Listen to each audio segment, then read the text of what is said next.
අද සුවිශේෂ කටයුත්තක් අපි සූදානම් කරලා තියෙනවා. පහුගිය දිනවල ආපදා තත්ත්වයට ලක් වුණ අපේ පාසල් ළමුන් සහ ඒ සියලු දෙනා ඊට අමතරව අපේ විදේශගත වූ අපේ සහෝදර සහෝදරියන්ගේ දූ දරුවෝ ඉන්නවා. ඒ අය වෙනුවෙන් 2026 වසර සඳහා අපි පාසල් උපකරණ අවශ්‍ය සම්පූර්ණ අවුරුද්දකට අවශ්‍ය කරන පොත්පත් ටික ඊට අමතරව ඒ අවශ්‍ය පෑන් පැන්සල් ටික ඒ වගේම හොඳ බෑග් එකක් අපි මේ වසරේ අපි ඒ කට්ටියට ලෑස්ති කරලා තියෙනවා.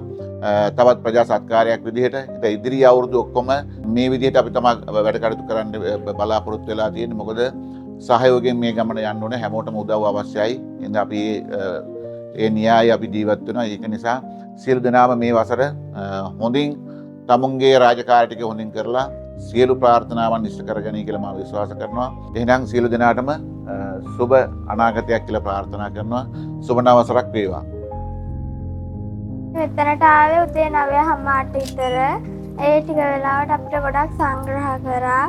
අපිට තෑගි ලබා දුන්නා. ඒවට ගොඩක් ස්තුතියි. මගේ විදේශගත වෙලා ඉන්න දුව මගේ ලොකු බයක් තිබුණා. දුව යනකොට එයාට ඒ දේවල් කරගන්න බැරි වේද කියලා. ඇත්තටම සතුටුයි. අද මගේ පවුලට ලොකු හයියක්.